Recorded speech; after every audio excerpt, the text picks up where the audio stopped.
COVID-19 pandemic in March 2020, the market for web conferencing software and services was considered a fast-growing segment. But since the onset of the pandemic, growth forecasts have gone up significantly. Right now, the market is estimated at about $8.2 billion in 2020, and it is predicted that it will grow at 9.2% per year to reach $12.8 billion by 2025. All traditional video conferencing platforms, all the big names, have on average seen a 70% increase of daily meeting participants since the onset of the pandemic, and Zoom is the clear front runner in the segment. Well, that being said, it should come as no surprise that since the onset of the pandemic, the market for multilingual video conferencing has been booming as well. And while most providers fall into the about 20% increase bracket, some are reporting record highs of 250% more business since March 2020. And while video conferencing and multilingual video conferencing might sound very similar, it is important to note that they are two very different things. Multilingual web conferencing is a highly specialized field within the sector for virtual interpreting technology, or VIT as we call it. And big names in this area include, for example, of course, KUDO, the platform we're using right now, and also VoiceBoxer, Interprefy, and Interactio, to name just a few. Companies that operate in this sector have looked at traditional on-site conferences with multiple languages and have found a way to bring them into the virtual realm by adding remote simultaneous interpreting, or RSI, to online meetings. Okay, now that we have a better overview, let's put it to the panelists. Renato. Sorry. We have prepared a few questions for the first part of this program, where Maria and Salvo will have a chance to share their views on these challenging times and what we can do to cope and adjust. In the second part of the conversation, we will be taking your questions. So make sure to ask them using the messaging button on the sidebar menu, and feel free to tweet about this session using the hashtag RSI rules. RSI is remote simultaneous interpreting, by the way. RSI rules is the hashtag. Sarah? Yes.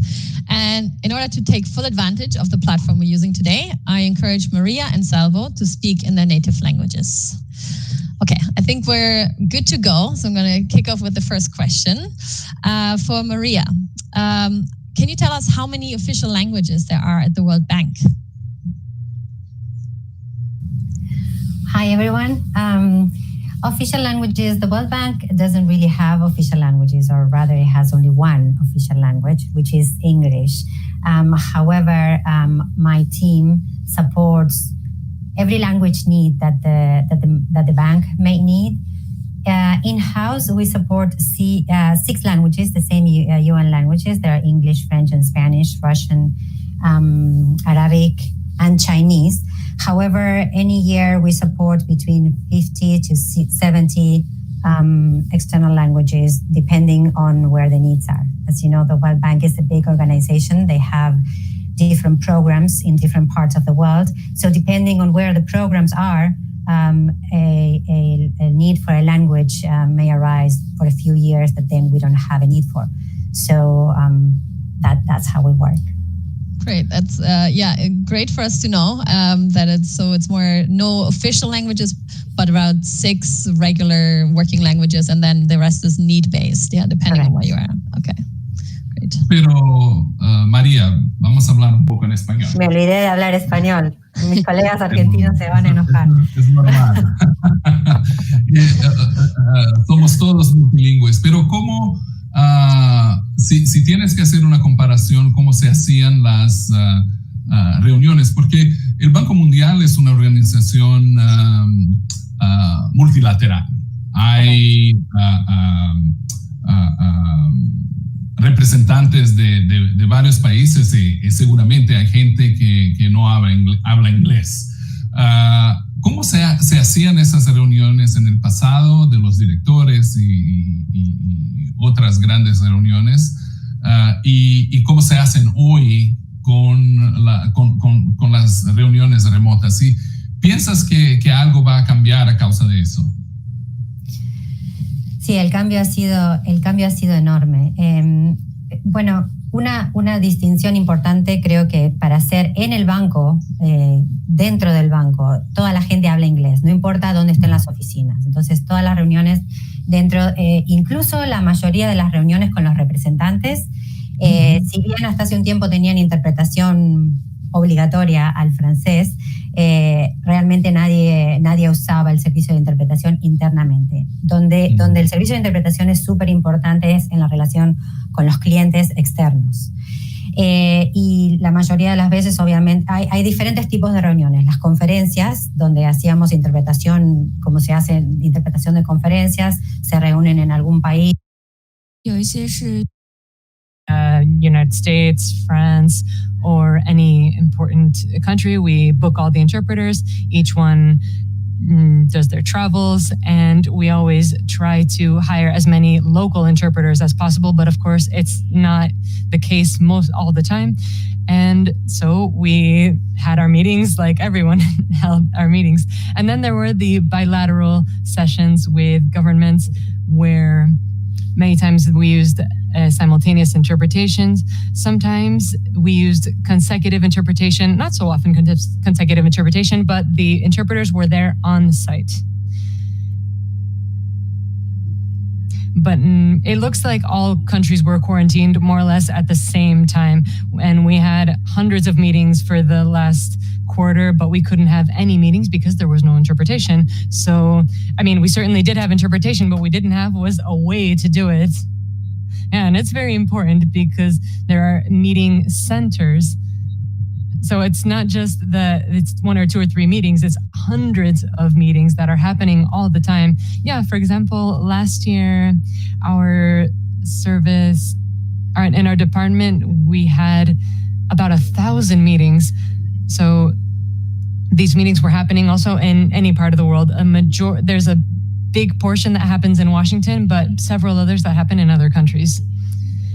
The World Bank also uses WebEx. That's the platform that we use to communicate. We also use Microsoft Teams, but none of these platforms had the interpretation feature. So we tried to do consecutive, but clearly it wasn't a good enough solution. So also, I need to clarify that within the bank, we have a remote interpretation studio. And this is a studio where we do distance interpreting, but this was connected. And it was working quite well, but since the building of the World Bank was also closed down, then we couldn't use it. So that's when we started to resort to platforms such as this one, such as KUDO.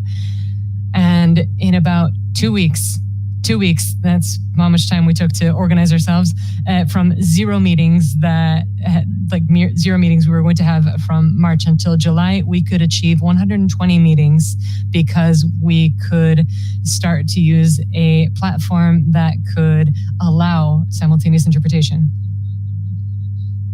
And ask Salvo, because Airbnb is a complex system and with travelers and hosts in almost every country in the world, which brings a lot of complexity to communications. In which scenarios, because it's hard for me to visualize a scenario where Airbnb is using remote simultaneous interpreting. Sì, Renato, e allora con Airbnb abbiamo avuto interpretazione con la pandemia, perché abbiamo avuto la necessità di parlare direttamente con i vari host e non c'era altro modo più veloce che avere una video call e avere interpretazione remota. E quindi è stata per noi una cosa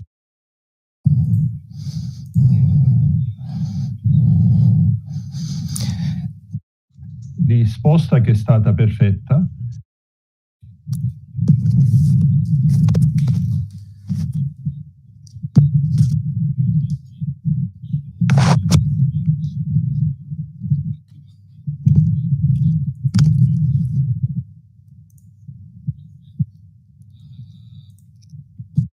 confused. Should they speak English, Italian? I don't know what it was like for everyone else, but I didn't get any interpretation from Italian into English.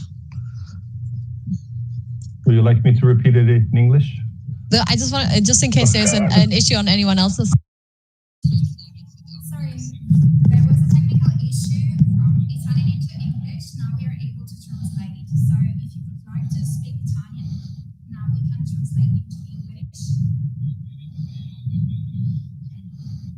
This is in the English channel. We have 1, 2, 3, test. technical issue. Yeah.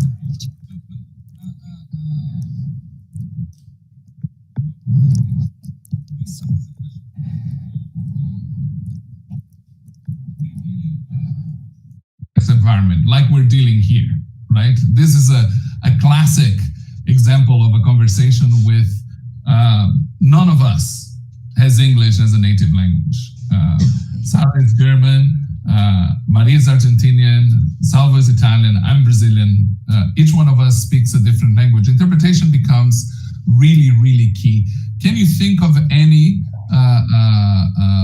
situation in your, I can see in the World Bank, can you think of any situation in the Airbnb scenario where you have this kind of complex environments where before you were using English and maybe machine translation for that, how has that happened? Is it a two-way conversation or is it mostly one-to-many? Well, inside the company, of course, within Airbnb, we speak English, right? Everyone gets hired and they have to speak English. I guess where interpretation becomes key is when you're talking now to an audience and you don't have clear visibility if they all speak English.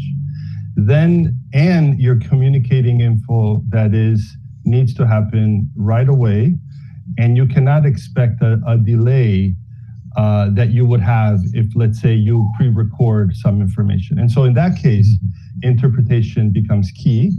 It's direct. It's the quality is very high, depending, of course, the provider that you use. And so that's where we think at Airbnb, and that's where we applied it in Airbnb. But within the company, you're right. Within Airbnb, we all speak English, and so we don't need that internally. And I spoke English. I was supposed to speak in Italian. I'm confused as well. We're not actors. This is real life. Exactly. María, una pregunta, una curiosidad que tengo yo. Yeah, just a question I have out of curiosity. Before you were saying that World Bank has its own team of interpreters. So how does this combination work of using your team of professionals and the platform? Do you work with the professionals from the World Bank who adopted a new platform, or do you work with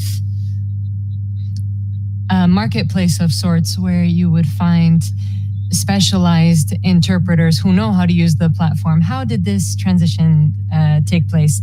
Our interpreters are all freelancers, excuse me. We do have some translators who are also interpreters, and they work, for example, in Moscow and in Cameroon. But in Washington, all of our interpreters are freelancers.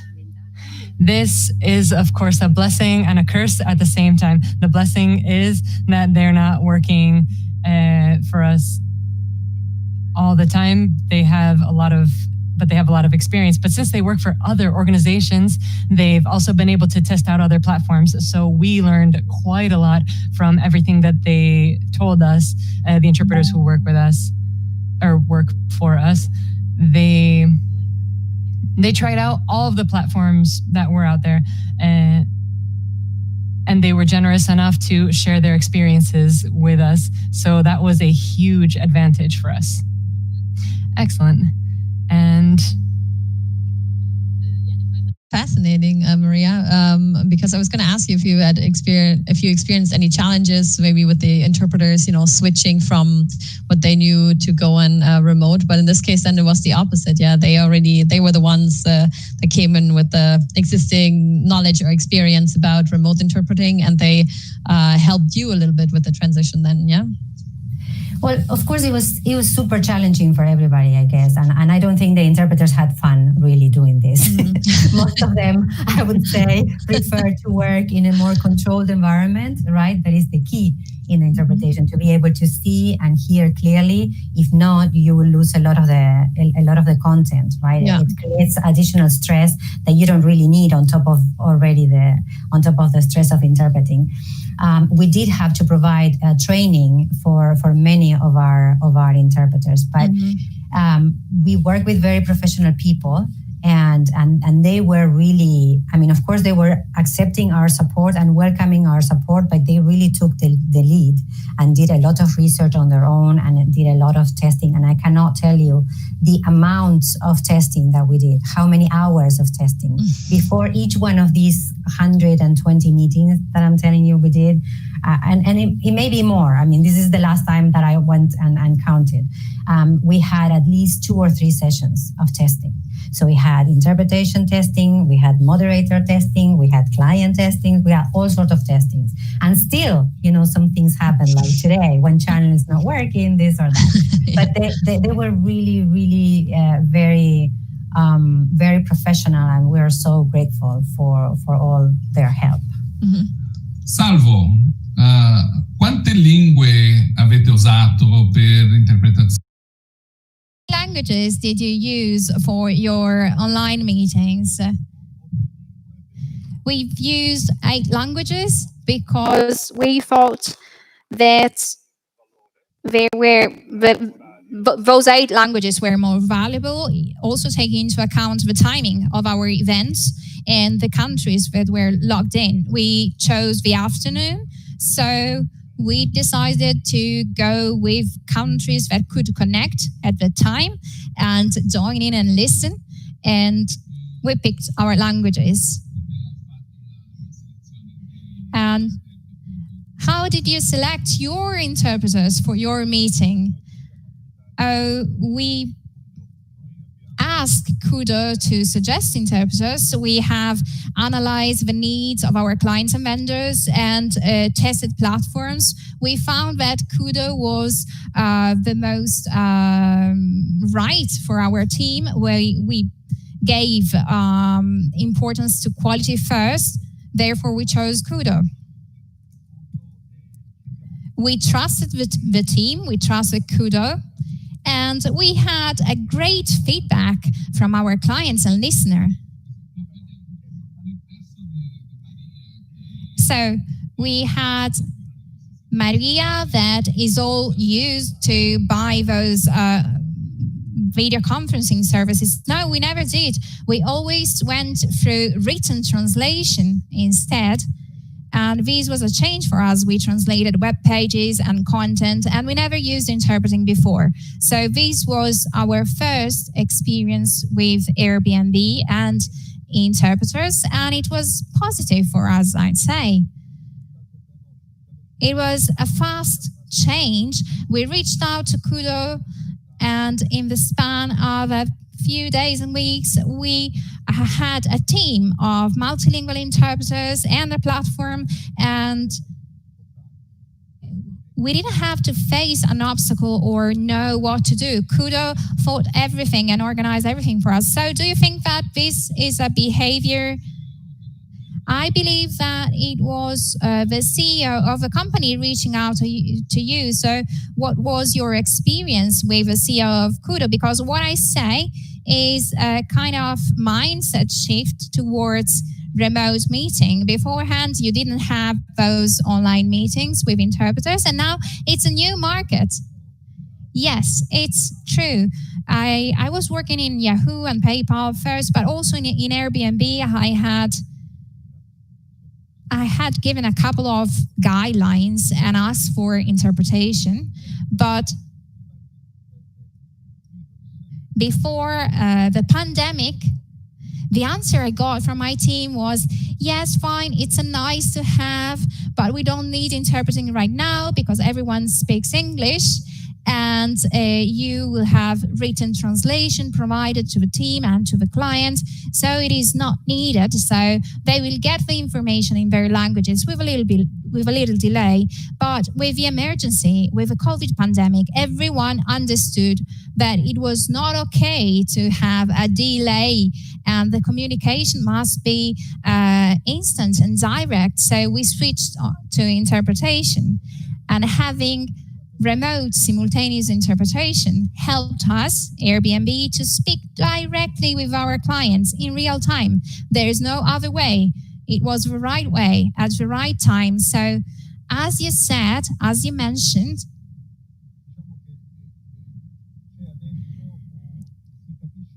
now we understand better the value of interpreting.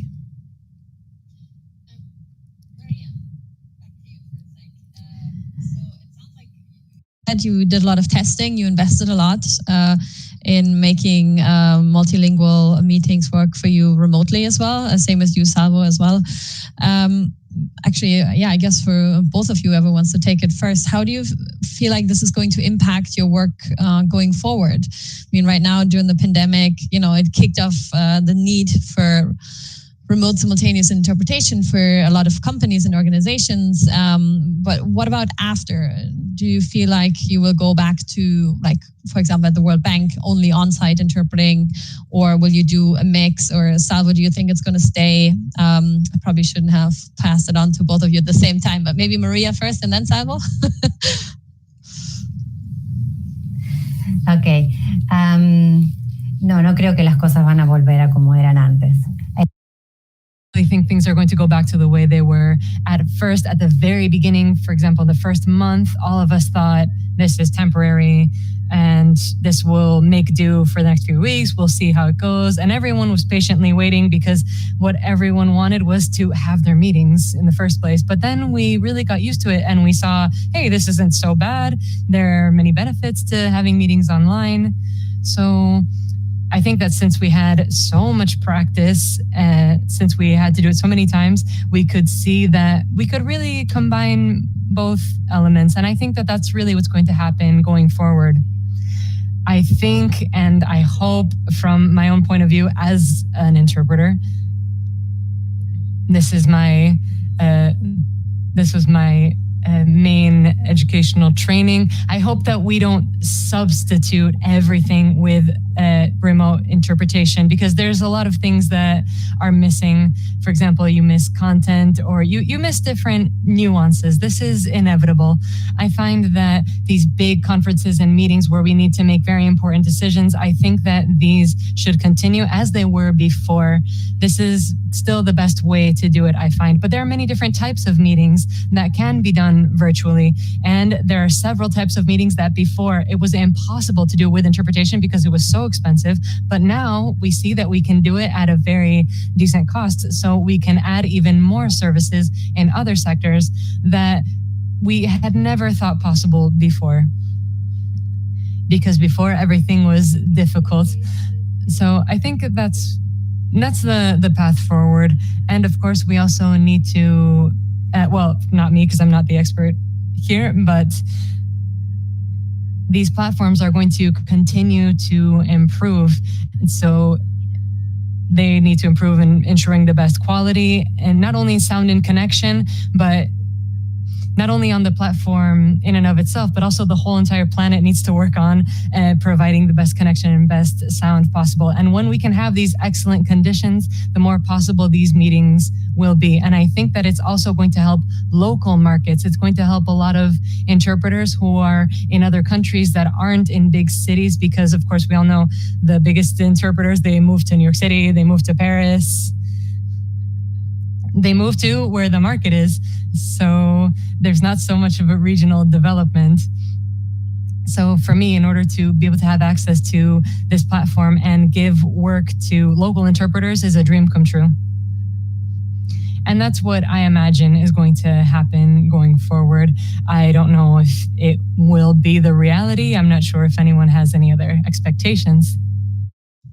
Well, I don't think we're going to go back to how it was before. I think the fact that we now have this as an option, now we know it's an option. Before, we thought it was hard to do, hard to implement, but it's now one of my offerings of what our organization offers to the company. And so now we can ask, if you're having an event, do you want it with RSI? And before we couldn't even ask because we didn't have it. And so I think where we are, in the environment where we are with the virus, and even after the virus, I think everyone to the customers where they are and how they prefer, and so I don't think we will go backwards. Salvo, una domanda che c'è qui dei partecipanti è che nella prima intervenzione che hai fatto non c'è. Just one question, please, because there was some. I wanted to repeat a question that we asked you initially. So, what kind of events do you use at Airbnb where they require interpretation? Yeah, well, as far as Airbnb is concerned, RSI is used for events when we reach out to the Airbnb community, and that is something, for example, that we have done during at the height of the COVID pandemic, when we needed, of course, to reach out, to speak very fast, very quickly, very immediately with the people out there. And indeed, there were people maybe who were out there, they were maybe renting a place, they were about to leave. So we had to reach out and communicate with them very quickly. And that is something that we needed to do. So that was extremely effective.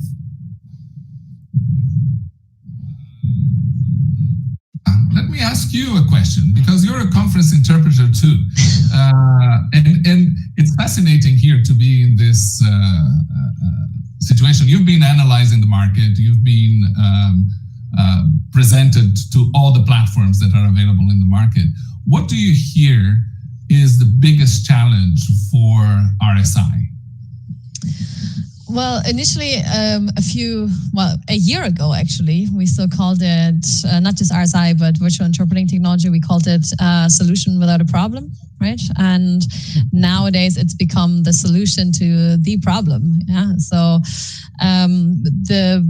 what I hear there's different things I hear from different sides, from the interpreting community that I'm, of course, still very close to.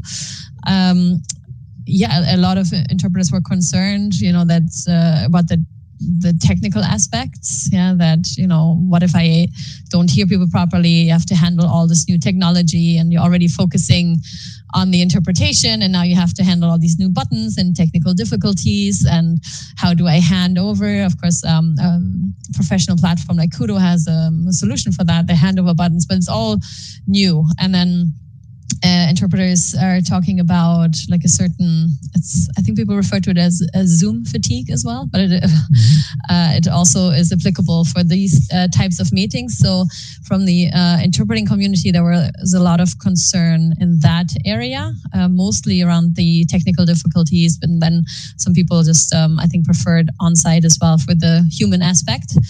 And from the side of providers and like companies, there was a lot of client education needed in the beginning. Maybe like you said, Salvo, as well. People were aware of it, but didn't think they really needed it. And then once the pandemic hit, everyone needed it and everyone reached out, and the companies were overloaded. They had to onboard more people overnight to meet all the client demand. And then I guess from the side of the users, there's a lot of education needed as well. I think a lot of people like that they have the option now to have meetings in multiple languages in their sitting room, because maybe some never had this experience before. They may not have gone to multilingual conferences, and it's very convenient and exciting as well. I think, like, I love it today that I can listen to Salvo and Maria in their native languages, of course in English, but it's fantastic and seamless. But yeah, so I think it's just the novelty aspect, and then I wonder how many people are doing like I'm doing just going from one language to the other. That is the fun part. Yeah. That's what I was doing. One of the things that I used to find funny in events is that there is this shame, right? There are some people that their language is not that good, but they're ashamed. They don't want to put the headsets because it's going to show that they don't know the language. And here in the privacy of your home, nobody knows, nobody cares. Right? So it gives better visibility to the interpreters. Yeah, this is a very good point. I was interpreting once at a conference where the Germans wanted to show how good their English was the whole time. And so only half of them put their headphones on and didn't understand enough then. But I think if it was in a setting like this, they would have chosen the German channel then. It's quite interesting how this thing goes. And one of the points that I liked from what you mentioned, Maria, is the fact that it democratizes interpretation in the fact that you can have people working from home in different locations. One of the things that I observed in the briefings and the conversations that I've been having with people is that the impact on behavior that I see in the long term is that before, if you were a delegate for an international conference, let's say a board meeting at an international entity, not let's say the United Nations or something like that, if you weren't there, you wouldn't have had access to interpretation. So today, it's not only, we talk about remote interpretation, but the interpreter can be remote, the speaker can be remote, the participants can be remote, or any combination of these players. Now, location became irrelevant. So the point that you made, Maria, about the cost of travel, which was a big chunk of one of the things that prevented, and I don't know if you have any insight into the budgets and savings that you've been having on travel with interpretation. Is there any number that you can share with us, or just broadly, not exact numbers? Sorry, unfortunately, I wouldn't want to share any numbers because I didn't didn't do the proper research for this. But absolutely, there is a lot of savings, not just for the interpretation, but for the travel cost in general, right? So my point about not traveling is especially for this. Short meetings, like maybe 1 day meetings, things like normally you wouldn't do. 2 hours, right? Exactly, like the same happened when the systems these conference systems started, right? At the beginning, there were a lot of people that wouldn't really be able to attend a conference because it was just for 1 day. Now you have these virtual systems, and then people can attend those conferences, right? So the same with interpretation. Now we have these systems that offer interpretation. So in the past, you would have a virtual conference, but without interpretation, and people would just have to, pretend they speak English or try to understand as much as they can. And now they can actually attend and participate, and their participation can be meaningful. So I think in that sense, it really adds an advantage, right? Without really trying to go back and take everything to virtual, because maybe that's not the ideal, at least not for now. But it does add a whole new spectrum of opportunities that we can have because of this. Yeah, and go ahead, Sarah. Yeah, I just wanted to add to this briefly because I was speaking to someone not too long ago. I was interviewing someone about this, and they were pointing out that it increases participation because before even people may have understood enough English, but they couldn't participate as much in the debates. They couldn't express themselves well. I remember when I first was going out with my husband many moons ago. When we had an argument, I'm a champion at arguing in German, but in English, I was a little bit lost. He was always winning because I couldn't express myself that well, So, but in German, I would have won. So, I think it's an international debate as well. People are not participating as much of them, maybe not as confident, or they cannot express their view as well. Whereas through interpretation anywhere, whether it's on-site or remote, of course, that that helps the situation significantly, and people still underestimate it. And of course, so with remote, to promote KUDO for marital fights. Maybe, yeah. Maybe that's another business line. No, and with remote, it's also, it's opening the door to new markets. Good idea, Renato. I wasn't going to go that far, but it does also open the door to new markets, I think. Yeah, and I would emphasize also, I think the key for us was the quality. I think before this, we had some answers to how we could do our RSI, but you had a delay, you had maybe only within audio feed and at the video feed. I think the key for us was to see how, and the KUDO is, that's where I think they're very, it is awesome what they do, is how no delay, high, the quality is very high. And that I think is why it's easier now to have this as an offering. Before, I had offered it before, let's say, and it wouldn't have been so good, I don't think it would have gone well, right? Then there would have been a bad, it would be okay for people to say, no, we will go with English first and then hold off for a few days. Allora, Salvo, torniamo all'italiano. Dimmi, Renato, l'italiano è meglio. So Salvo, back to Italian. Yeah, I love speaking Italian with you. So you were saying that now this is a sort of additional service that you provide, that your company provides. And, well, basically the number of languages available has doubled. Yeah, 62 languages, yes, indeed. And that's something that we do concerning articles, web pages, email, any sort of communication by Airbnb. Indeed, as localized, let's say. This was a remarkable leap forward, I think. And which are the internal clients who now can be more interested in interpreting, for example, that didn't consider interpretation at all in the past? Well, in my view,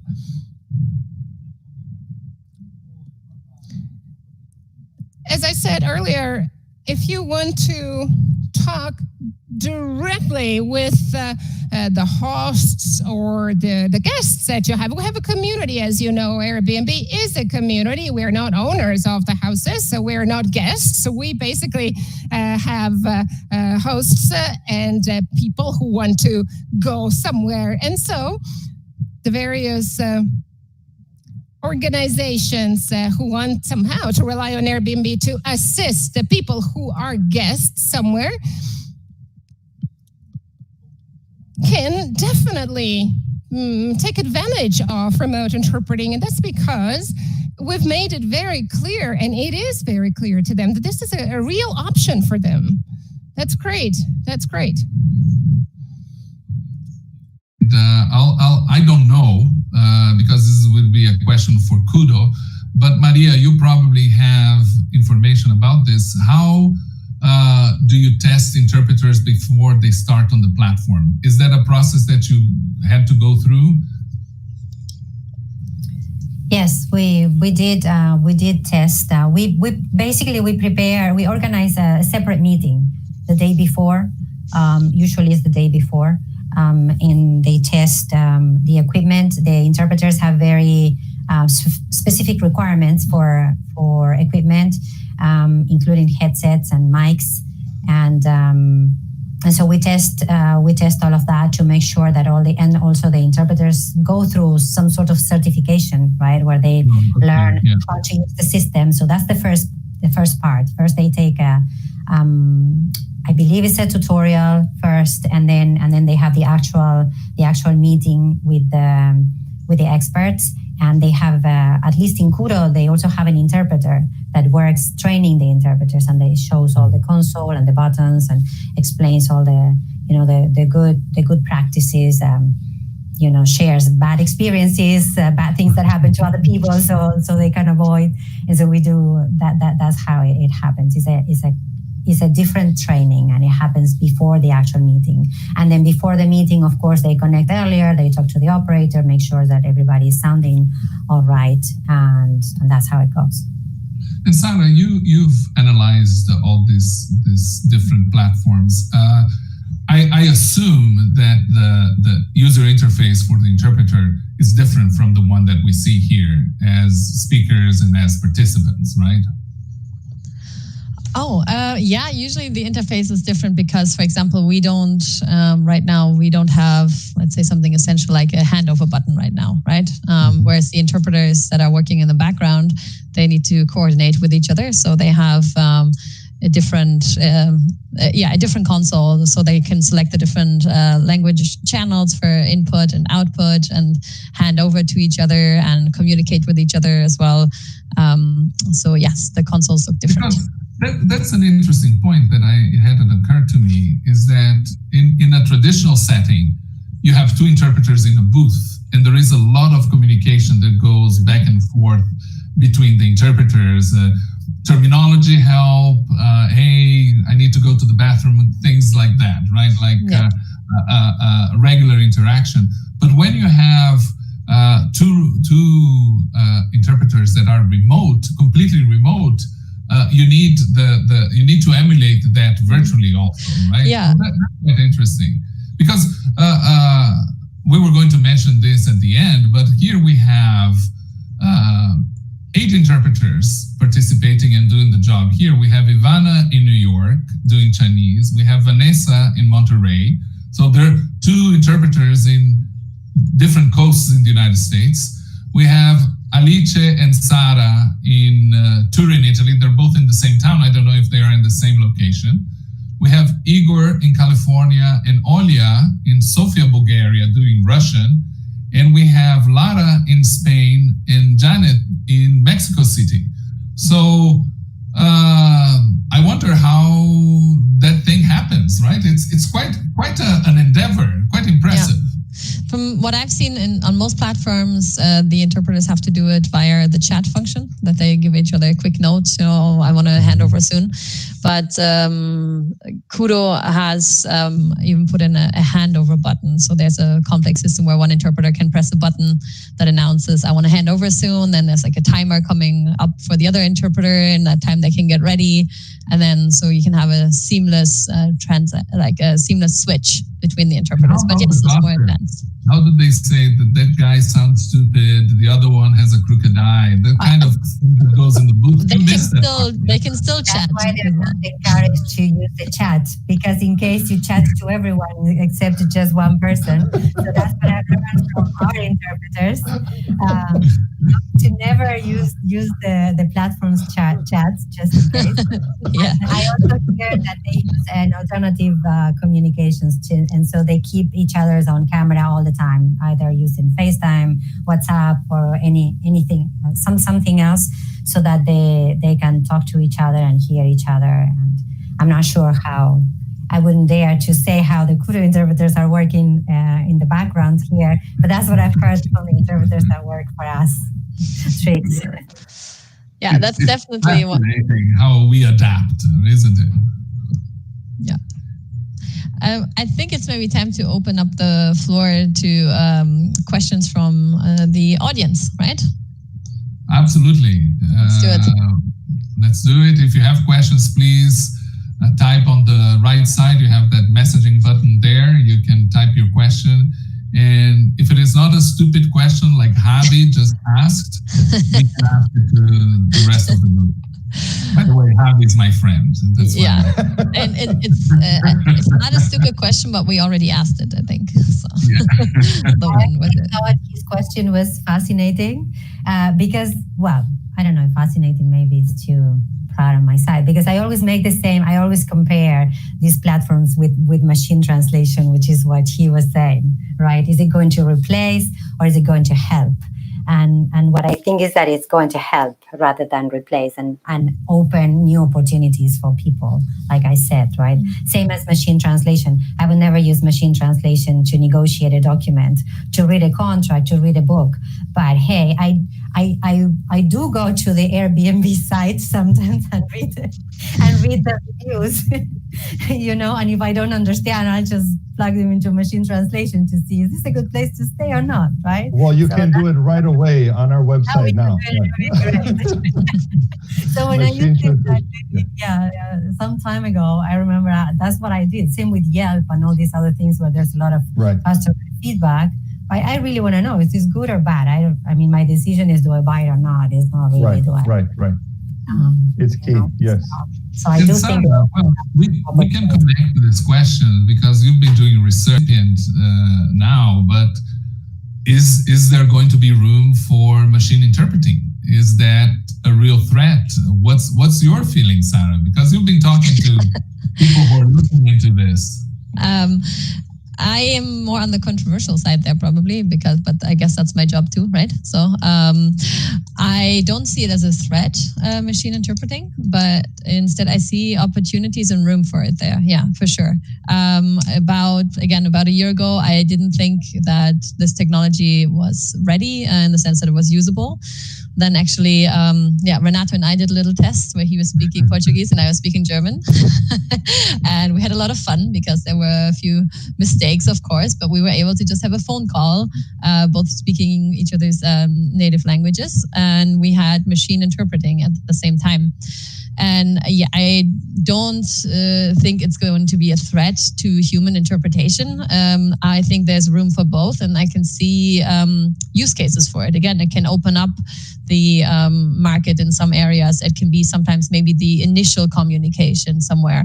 It can also serve to preserve rare languages as well, or where it's harder to get interpreters in certain languages and situations, because life is not always perfect. It's not always we have all this time to go and find someone. Sometimes it just needs to be quick, like for emergency services, whereas maybe later you get an interpreter, but for the initial quick bits you can use machine interpreting, or just to name some examples here. But if anything, I see the interpreting market not being made smaller and humans being phased out. I think there's plenty of room for humans on-site and remote. But if anything, we're allowing for more language access with all these technologies. So the market is expanding. I believe you're right on. I think we're going to see all over again the debate we saw with MT, right? Where everyone thought with MT, it's the end of this industry and professionals, and that was not the case. I think there's options where you might want to use MT, like we do for reviews, because the volume is just so big, and there's no way financially we could pay for this otherwise. But there are cases which we do often, very often, where we cannot use MT because we want to make sure the quality is higher. And so I think this you're going to see this all over here. Mm-hmm. Yeah, absolutely. So we have a good question here from Catherine Busman to Maria. If there were any issues around confidentiality for the high-level meetings that the World Bank had to vet the KUDO platform for, or this very, very high-level meetings done in person, is there a security element, imagining that some of these meetings are confidential for some time? Yes, huge issue. We didn't have a problem, but fortunately, but it has to go through a very long security clearance process. And right now we are working with KUDO in implementing a private cloud where that ensures the confidentiality of the meetings, because we do need that for a lot of our meetings. So I guess that is the part that has delayed the process the most, because it has to go into the bureaucracy of security process. It's not something that can be done quickly. We were able to start with the public meetings pretty soon. Like I said at the beginning, less than 2 weeks, we were already working. But for the private cloud, we're only starting now. So I see that Evandro has joined us. Yeah, hello. Good morning, everyone. Evandro, good morning. Good morning. You guys will have to excuse me. I promised I wouldn't show my face because this is your meeting, basically. But it's very hard for someone who is in this industry to pass the opportunity of talking to Salvo, Maria Ochoa, Renato, and Sarah at the same time. But I came here specifically, Renato, to tell you that of the many languages we have covered, Portuñol is not one of them. Okay. Okay. Very quickly, I have one very specific question for you. I also showed that because I want to encourage more of you who are following. If you want to show your face and ask a question live, you can do that. My question has to do with sign language. So I would appreciate to know if both for Airbnb and World Bank, if you see any emergence of requests for sign language. The more I look into it, the more I learn how interesting that the whole universe of sign languages are. We tend to, even people in the industry, like me, again, I have to confess my ignorance to a certain level. We tend to think of sign languages as just transliteration in gestures of another language. And that's not accurate at all. It's a totally different language. Some of these people, of our colleagues who do sign language or who rely on sign language, don't even read some of the other languages. So do you see an increase for requests in terms of inclusion sign language and so on? Because we are working more and more in providing support to sign languages. Yeah. 30th anniversary of the ADA, the American with Disabilities Absolutely. Act, boosted that significantly. Very Would good. you like to start, Maria, or do you want me to go? Go ahead. I can start. Yeah, absolutely. Actually, that has been asked within Airbnb, and there is interest. We have interest to do that. We haven't done it so far, but we are. That is a big area for us, for sure. Very good. Excellent. Same here, because we do offer sign language we have offered sign language interpretation for many of our conferences and meetings. And we haven't had the chance to do it through this platform yet, but we're working on it because we're sure the demand is going to come up. Same thing that I was saying previously, right? At the beginning, we kind of got used to whatever we had. We had to work with it and we had an opportunity to use it and we did. But now that we've learned so much and now we're going into the details and just making sure that nobody's left out. And, one of those things is sign language. Now, Maria Ochoa, when you do offer sign language, do you go for the international sign language or do you go for the specific languages like American Sign Language, British Sign Language, and Australian? Because eventually you have to provide another 62 languages, right? So in most cases, we offer American because it's for the meetings that are held here, but we have also done international. Those are the two that people normally request. Very good. Yeah, absolutely. So that's what we asked also. If we do support it, which one do we support? So those are what we have to come up with. Yeah. And excellent. Well, thank you guys very much. I'm out of here. Great to have you. Say hello. Hi, Sarah. Good to see you. Bye-bye. We're getting close to the end here. María, en español, para que usemos, porque la gente tiene que trabajar. Una pregunta que Spanish so that people can hear the English. And I speak this Portuñol, which is a mix between Spanish and Portuguese. But one of the questions we were asked is, when we talked about accessibility for interpreters, for the most exotic languages, as Sarah said,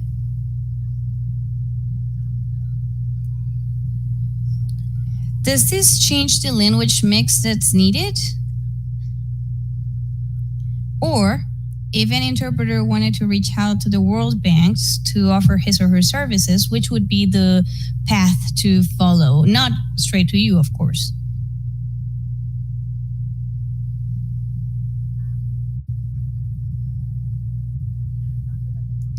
At the World Bank, we already have all of the languages required. I don't think that we will open any more doors than the ones that we have. However, when someone is knocking on our door as an interpreter, then that person can send a note to interpretation@worldbank.org and just attach the CV in languages together with their experience so that we can include these people in our database whenever we are in need of that specific language combination. Or maybe if we don't have another interpreter, then we may reach out to these people. And what about inaptitude? This is a language that I never got. You have to ask our team coordinators. If there is a language that exists and you've never heard of it, they'll find it. It's amazing how time flies when you're having fun and you're talking to smart people. So I would like to take this opportunity to thank the support that we received from KUDO, giving us the platform for this conversation, and also the following colleagues who have participated that I mentioned before. The Chinese interpreters, Ivana Cheng from New York and Vanessa Chin from Monterrey. In Italian, Alice Bertinotti in Turin and Sara Cuminetti also in Turin. Russian, we have Igor Zobko in California and Olya Makuk in Sofia, Bulgaria. And in Spanish, we have Lara Weaver in Seville and Janet Becerra in Mexico City. Thank you very much. And let's do this again. This was fun. Yes, and thank you also to our wonderful panelists, Maria and Salvo. Thank you so much. This was super interesting. I think what we're taking away is that there were some initial difficulties, lots of testing, but that now we can see real use cases for multilingual web conferencing that will also stick around, and that there's a changed mindset happening in large organizations like yours as well. So I think we can expect to see and hear more. Yes. Thank you very much for the invitation. It was very nice to meet you all virtually. Yes.